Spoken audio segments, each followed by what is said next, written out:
Good morning and welcome back to the Sunday morning 7 a.m. Club, where we take sacred ideas, spin them around and make them a little more human again. I'm Faye Chappell, and today we're reclaiming one of the most misunderstood concepts. It is one of the ones that we always hear about in self-development world. It is gratitude, because somewhere along the way, gratitude got watered down, became soft, right? Became soft and compliant. Be grateful for what you have. Don't complain. Others have it worse. Or maybe just focus on the positive. We've heard it all. And that sounds really great on a mug or on a t-shirt. But it's also the fastest way to shrink your power. So today we're going to talk about rebellious gratitude. Thankful, but not settling. Because gratitude isn't supposed to make you smaller. It's supposed to make you full. So full that you overflow into action. So let's take a sip of water, settle into your seat, and remember, gratitude isn't about staying where you are. It's about loving where you are enough to take the next step. How we start our Sunday sets the tone for our entire week. So welcome to the Sunday Morning Club, the show dedicated to intentional living and personal growth. I'm Faye Chappell, and on behalf of all of us here at Elevated Living, I invite you to take this time for yourself to find your center and fill up your cup. I'm so glad you're here. Start with a story. A few years ago, someone told me you should be grateful for what you have. And I was pushing for a change, right? I wanted to leave a job that kind of drained me. I wanted to step into something bigger. And their tone wasn't kind. It was corrective, right? You already have so much. Translation, basically they were telling me to stop wanting. And for a while, I believed them. I thought gratitude meant staying small, keeping quiet, being thankful for scraps, essentially. But that's not gratitude. That's suppression. Real gratitude doesn't clip your wings. It refuels you. So let's define it right now, okay? Or redefine it right now. Gratitude is not the end of the road. It's the spark that launches your next adventure. So I want you to think of it like standing on a mountain ledge. You take a breath, you admire the view, you whisper a thank you, and then you climb higher. Got that? Let's do a little scan together to kind of make it sink in. I don't want to scan your to-do list, but I want to know your gratitude state right now. So you can just close your eyes. You take a slow, deep breath into your nose and out through your mouth. And now I want you to bring to your mind one thing that you're truly grateful for. Not something you should be grateful for, but something that genuinely really warms you from the inside out, right? Feel where that gratitude lands in your body. Does it expand your chest? Does it soften your shoulder? Does it bring heat to your belly? And now I want you to bring to mind something in your life that you're often told to be grateful for. Maybe your job, your relationship, your health, your circumstance. And I want you to notice the difference. Does that version of gratitude feel expansive, or does it feel tight? Does it lift you up or hold you down?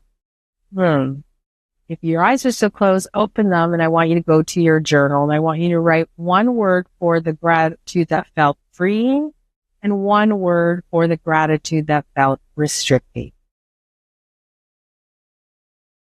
Stop if you're watching the recording to do it. If not, I want you to really think about what you just experienced, right? Because it is the difference between gratitude as power and gratitude as pressure.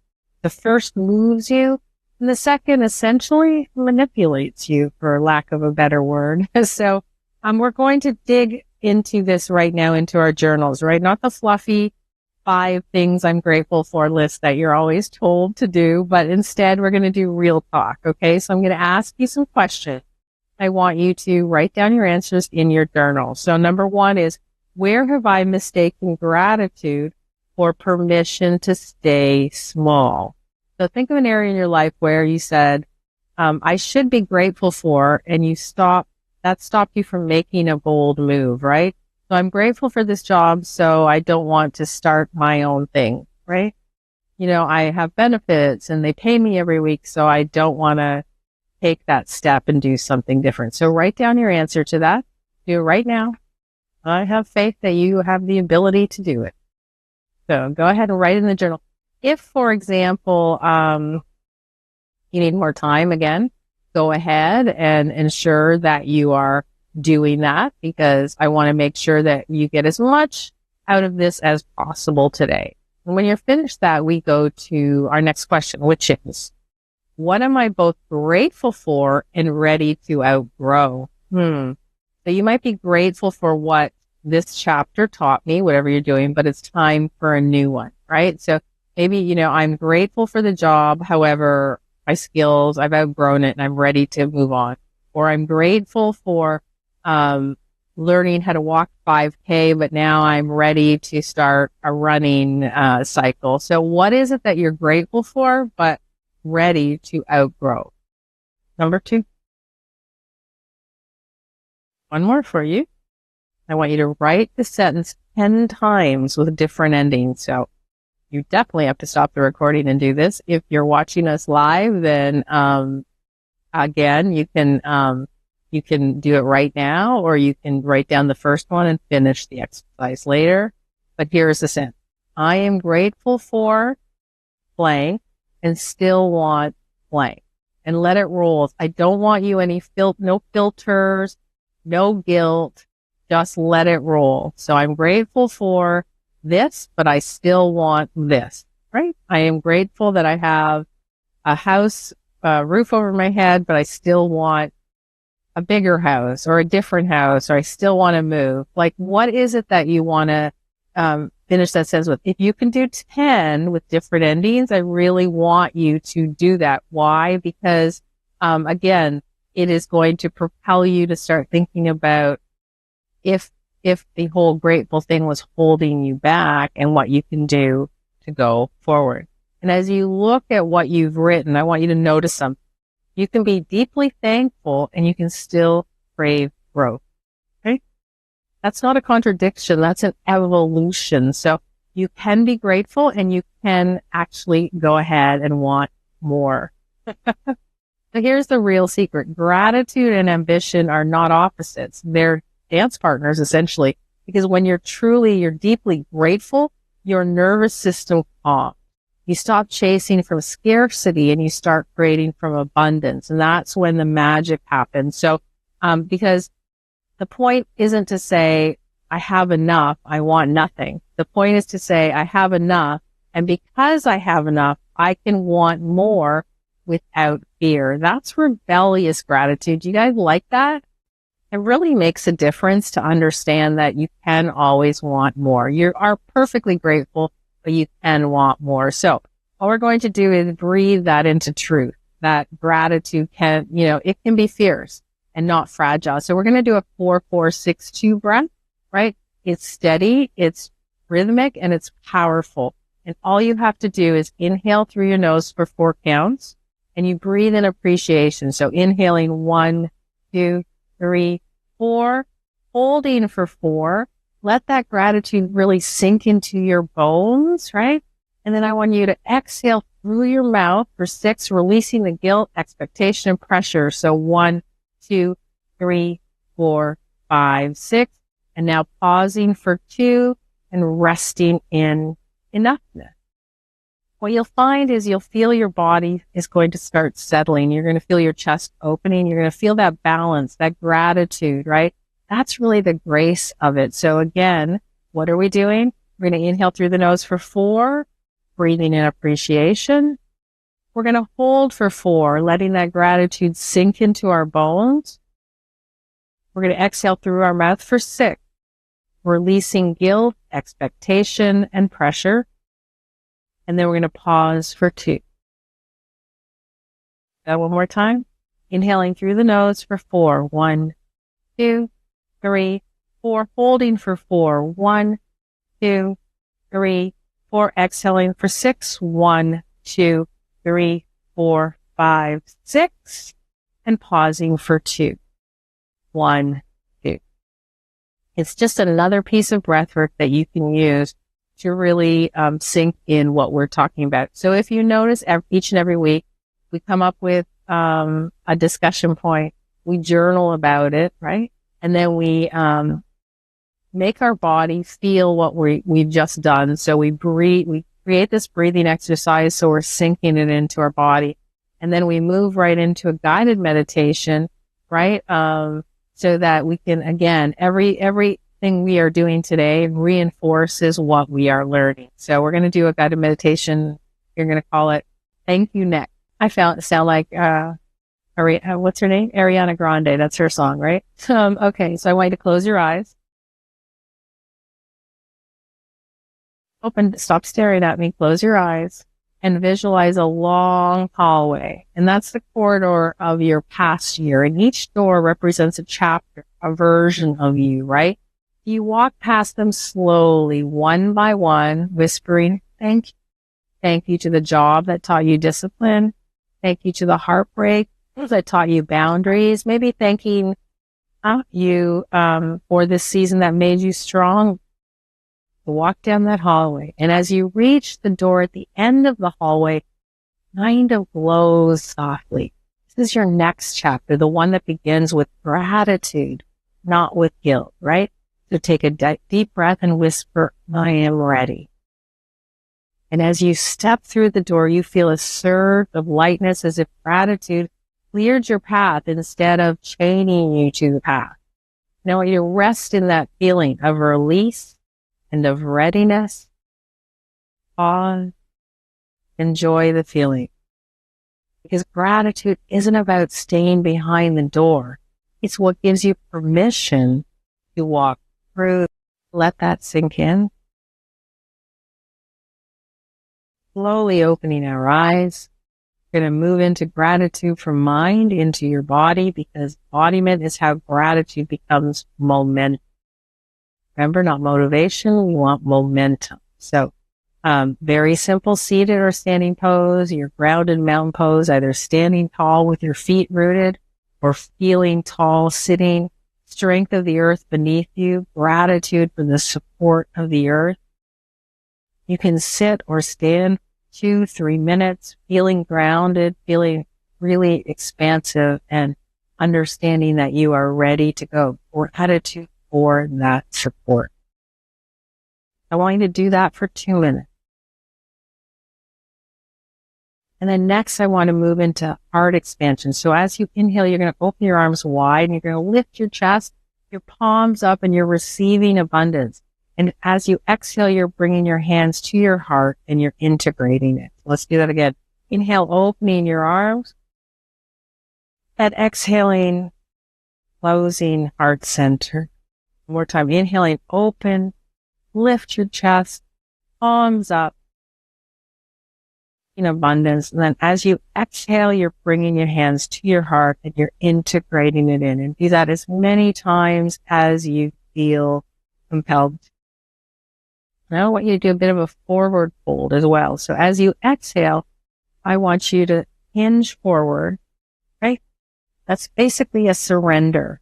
And as you feel of the weight of the shoulds leave your shoulder, I want you to reach. Okay. So exhaling forward, inhaling back. Forward and back. How does that feel? Yeah. Keep doing as many as you want. You can do each one of these exercises 2-3 minutes, even longer if you feel it. Okay. Rising reach is another one that is a reminder to be grateful and to still reach higher. So slowly as you roll up, inhale, reach towards the ceiling and whisper to yourself, I can be grateful and reach higher. Right? Again, rising up, I can be grateful and I can reach higher. What you're doing is, again, not woo-woo stuff. What you're doing is you're taking what you've learned and you're integrating it into your mind, the guided meditation, and into your body with breath work and movement. So as you do this, let's say you're doing this 10, 12 times, what you're going to recognize, when you're feeling weighed down and you want to make sure you feel that expansiveness and that you're ready to go. When you rise your hands up, no matter what time of the day, no matter what week, you're going to remember that you say, I am grateful and I'm reaching higher. makes a difference, right? So let's do a little bit of a twisting. Twisting is always good to make sure your body is loose. So gently twisting from side to side. And what you're doing is you're releasing all those old stories from your body so that you're making room for the new ones. When you twist, you start feeling looser, right? You start feeling like you have the ability to add newness to your world. So again, it's one of those things that is helping you to really root in everything you've learned. And then the easiest thing is to just really sit in stillness. Sit down, hand on your heart and on your belly. I want you to feel expansion and peace and gratitude and hunger at the same time, presence and possibility, right? So just sit with it 5-10 minutes on your own time. You don't have to go back, do the same exact exercises. Make sure you feel the movement you are doing sits well with what you've learned. But every time we're doing movement slowly every week. Why? Again, because it really works to ensure that our body and our mind are together in what we're learning. And I can't stress enough how important it is. Gratitude for your body isn't an abstract either, right? It's practical, right? It's the choices that you make to honor your energy. So movement, breath work, and then of course, nutrition and nourishment, is the same. It helps, right? Eating as appreciation is really important. So maybe this week, make one meal a thank you chore, right? No phones, no guilt, no multitasking, no scrolling on your phone, even if you're by yourself, just nourishment. So say silently, thank you for this food and thank you for the body that receives it. Back in the day of family dinners, which we don't have a lot of these days, we always thanked for our food, right? Thank you for our food, whether it was religious or not. But thank you for our food and thank you for the body that receives it. That's really important. It's important that you acknowledge that once in a while, instead of just grabbing a pizza and watching TV while you're eating. Really be cognizant of what you eat, right? You don't need to earn rest. You don't need to earn nourishment. That's your birthright. So how you go about it is entirely up to you. So when you start thinking about nourishment and food and how that affects everything in your life, then you are more apt to make better decisions. But I think we are constantly avoiding noise. There's so much noise around us, whether it's, the TV or scrolling or work, or there's always stuff going around and we never sit in stillness. So when you start sitting in stillness and appreciating, for example, your food, it will start making a massive difference to every piece of your life. So gratitude doesn't mean that you're done. It just means that you're ready. You're ready for the next step, right? So this week, I want you to identify one place where you've been gratefully stuck, right? That was part of our journaling. And I want you to write that declaration that I'm grateful for blank, and now I choose blank, right? And I want you to read it aloud each morning as a reminder that appreciation and ambition can coexist in your life, okay? Make sure you do these. Share your declaration in the comments, wherever, but I want you to share it because gratitude doesn't whisper. It really roars to me, right? You are allowed to love where you are and still want more. That's not ungrateful. That's evolution. And I want you to remember that. So I'm Faith Chappell. This is Sunday Morning 7 a.m. Club. May your week be full of grace, guts, and gratitude that really, truly moves mountains. And with that, our time together comes to a close. Thank you for showing up for yourself today. Take that feeling of this space with you and let it guide your actions and reactions this week. I'm Faith Chappell on behalf of everyone here at Elevated Living. I'm wishing you a week of profound peace and clarity. This episode was produced